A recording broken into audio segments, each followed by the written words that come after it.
Mass మహారాజా రవితేజను SIT అధికారులు విచారించే తేదీలు పలుమార్లు ఎందుకు మారిపోయాయనే చర్చ సాగుతోంది.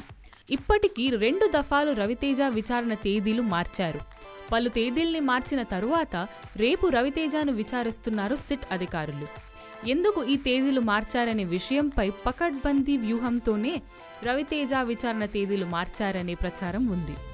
హైదరాబాద్ స్కూల్ పిల్లలకి డ్రగ్స్ పంపిణీ విషయంలో కీలక అరెస్టులు జరిగాయి. అందులో మేజర్ నిందితులు జిషన్ అలీ మరియు కెల్విన్.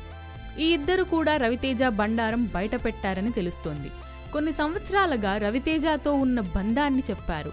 రవితేజ ప్రతి సినిమా షూటింగ్స్కి, ఆడియో ఫంక్షన్స్కి వీళ్ళిద్దరూ హాజరయ్యేవారని, రవితేజకి వీళ్ళిద్దరూ డ్రగ్స్ సప్లై చేసేవారని సిట్ అధికారులతో చెప్పినట్లు సమాచారం.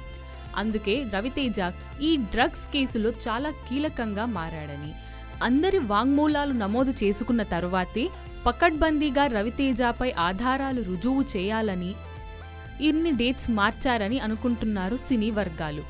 ఏదేమైనా కింద స్థాయి నుంచి గాడ్ ఫాదర్ లేకుండా కష్టపడి స్టార్ హీరో అయిన రవితేజ కూడా ఈ డ్రగ్స్ మహమ్మారి వల్ల చిక్కుకోవడం అభిమానులకి తీరని విషాదం చేకూరుస్తుంది. ఇప్పటికైనా రవితేజ అండ్ బ్యాచ్ ఈ డ్రగ్స్ మహమ్మారి నుండి బయటపడి తెలుగు సినీ అభిమానులను అలరించాలని కోరుకుందాం.